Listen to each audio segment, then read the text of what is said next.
Assalamualaikum warahmatullahi wabarakatuh. Perkenalkan, nama saya Kuni Wardatu Soliha, mahasiswi Teknik Kimia Universitas Internasional Senayan, Indonesia. Baik, di sini saya akan menjelaskan sedikit terkait materi pendidikan kewarganegaraan, yaitu bab mengenai usaha bela negara dan juga hubungan internasional dan peran Indonesia dalam perdamaian dunia. Untuk yang pertama, saya akan menjelaskan terkait usaha bela negara. Sebenarnya apa sih pengertian dari bela negara itu sendiri? Jadi, bela negara adalah usaha untuk mempertahankan pertahanan ya untuk menghadapi serangan fisik atau agresi dari pihak yang mengancam keberadaan negara. Kemudian bisa juga diartikan sebagai upaya untuk serta berperan aktif dalam memajukan bangsa, baik melalui pendidikan, moral, sosial, maupun peningkatan kesejahteraan orang-orang yang menyusun bangsa tersebut. Jadi memang keberadaan dari bela negara, dari pengertian yang tadi saya paparkan itu memang sangat penting. Jadi memang untuk bisa memajukan bangsa itu perlu ada yang namanya bela negara seperti itu. Jadi pasti negara kan akan menghadapi banyak sekali serangan gitu. Nah, usaha kita untuk bisa mempertahankan bangsa itu ya dengan usaha bela negara tersebut. Kemudian pada materi usaha bela negara kemarin juga dijelaskan terkait konsep bela negara. Nah, konsep bela negara ini bisa ada itu karena adanya ancaman ketahanan nasional, sehingga perlu adanya konsep bela negara itu sendiri. Nah, contohnya itu ancaman dari ketahanan nasional itu seperti kegiatan penyelundupan senjata ataupun bahan-bahan lainnya ya yang bisa membahayakan.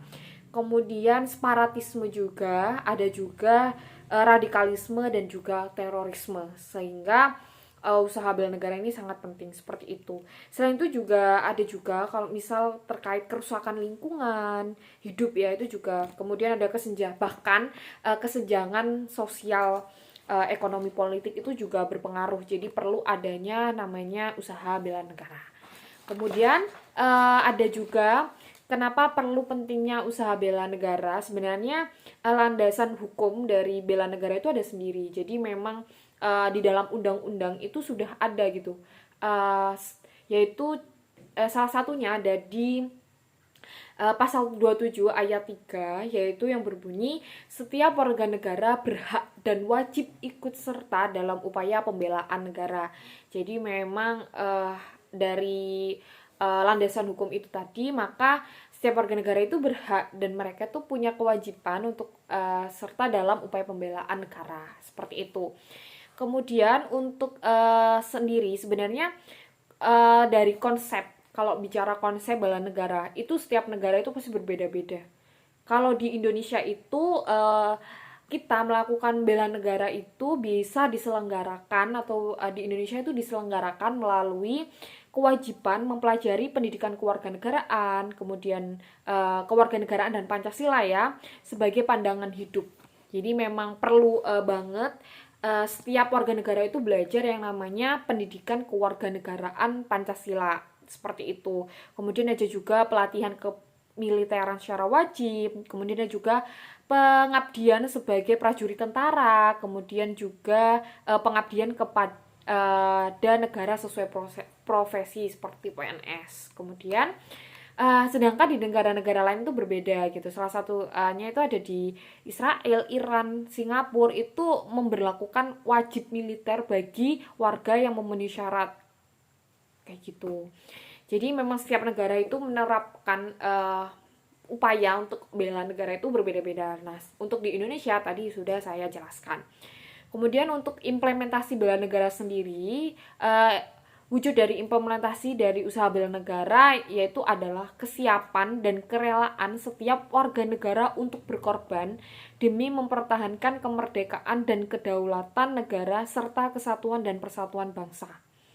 Keutuhan wilayah dan nilai-nilai Pancasila juga Undang-Undang Dasar 1945 seperti itu. Jadi selain itu juga untuk upaya kita untuk bisa bela negara itu juga melalui pendidikan. Jadi proses pendidikan di sekolah itu juga sangat penting untuk menerapkan atau menjelaskan bagaimana upaya bela negara itu sendiri kayak gitu. Jadi ada wawasan terkait bela negara sehingga bisa memberikan pendidikan-pendidikan kita sebagai warga negara itu harus mempunyai bela negara itu bagaimana, seperti itu. Harus melakukan apa gitu. Jadi itu melalui pendidikan-pendidikan. Kemudian juga adanya motivasi setiap warga negara, kerelaannya gitu, merasa bangga dengan negaranya, merasa sangat mencintai negaranya, sehingga timbullah yang namanya rasa bela negara kayak gitu. Maksudnya dalam ada bangga gitu akan negaranya gitu. Jadi kurang lebih untuk hal tersebut pentingnya upaya bela negara itu memang sangat dipentingkan ya, maksudnya kayak usaha bela negara itu sangat dibutuhkan sehingga semua warga itu bisa gitu, semua warga itu harus punya rasa bela negara gitu, sehingga bisa menjaga keutuhan dan kesatuan bangsa ini gitu. Kemudian selanjutnya ada hubungan internasional dan peran Indonesia dalam perdamaian dunia.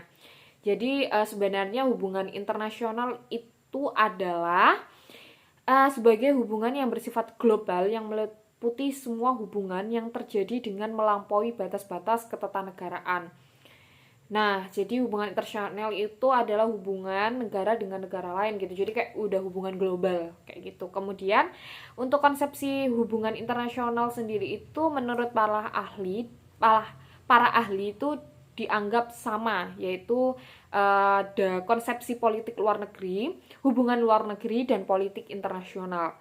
Nah, untuk makna dari ketiga konsep tersebut yaitu untuk yang politik luar negeri yaitu seperangkat cara atau kebijakan yang dilakukan oleh suatu negara untuk mengadakan hubungan dengan negara lain dengan tujuan untuk tercapainya tujuan negara serta kepentingan nasional negara yang bersangkutan.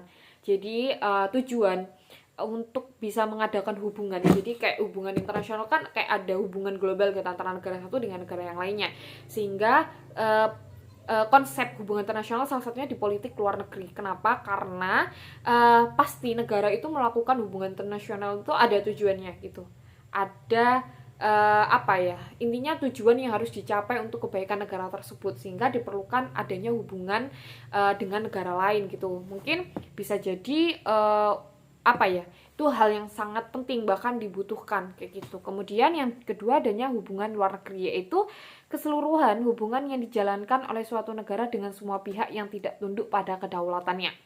Kemudian untuk yang politik internasional yaitu politik antar negara yang mencangkup kepentingan dan tindakan beberapa atau semua negara serta proses interaksi antar negara maupun dengan organisasi internasional. Seperti itu. Kemudian untuk komponen dalam hubungan internasional itu ada 4, yaitu yang pertama politik internasional, kemudian studi tentang peristiwa internasional, kemudian yang ketiga organisasi administrasi internasional, yang keempat adanya hubungan internasional. Hukum internasional maksud saya, international law. Kemudian pasti suatu negara itu kan bisa menjalin hubungan dengan negara lain apabila posisi dari negara tersebut itu sudah diakui oleh negara lain, maksudnya sudah memiliki kedaulatan kayak gitu dan diakui secara de facto dan de jure oleh negara lain, sehingga perlunya kerjasama internasional itu sebenarnya tujuannya tuh ada apa, atau faktor-faktor yang mempengaruhi negara itu mau melakukan hubungan internasional tuh karena apa? Yang pertama itu ada karena faktor internal, yaitu adanya kekhawatiran terancam keberlangsungan hidupnya baik melalui kudeta maupun intervensi dari negara lain. Kemudian ada juga faktor eksternalnya, yaitu karena ketentuan hukum alam yang tidak dapat dipungkiri bahwa suatu negara tidak dapat berdiri sendiri tanpa bantuan dan kerjasama dengan negara lain. Seperti itu. Jadi pasti kalau ada hubungan itu adanya hubungan timbal balik. Jadi adanya feedback gitu ya, kita bisa berhubungan dengan negara lain, itu bisa memberikan manfaat untuk diri kita. Begitu juga negara lain mungkin mau bekerja sama dengan negara kita karena mereka juga punya tujuan gitu, ingin mendapatkan sesuatu di negara kita kayak gitu. Maksudnya kita hidup di dunia ini tidak bisa sendiri gitu, membutuhkan bantuan orang lain. Kalau misal terjadi bencana atau apa gitu, kalau kita nggak diakui, kita nggak punya hubungan, maka ya udah gitu negara lain nggak bantu gitu. Kalau misal kita mau ada apa ya, ada masalah gitu, kalau kita punya hubungan yang baik dengan negara lain, sehingga negara lain akan membantu kita seperti itu. Begitu juga negara lain, kalau misal beliau kesusahan, maka kita juga akan bantu juga kayak gitu. Jadi perlu sekali yang namanya hubungan ini gitu, karena intinya satu, kita tidak bisa berdiri sendiri gitu. Kita masih menggunakan banyak sekali teknologi yang diciptakan oleh negara lain gitu, dan itu kan sangat membantu kita dalam keberlangsungan kehidupan kita di negara ini, yaitu Indonesia, seperti itu.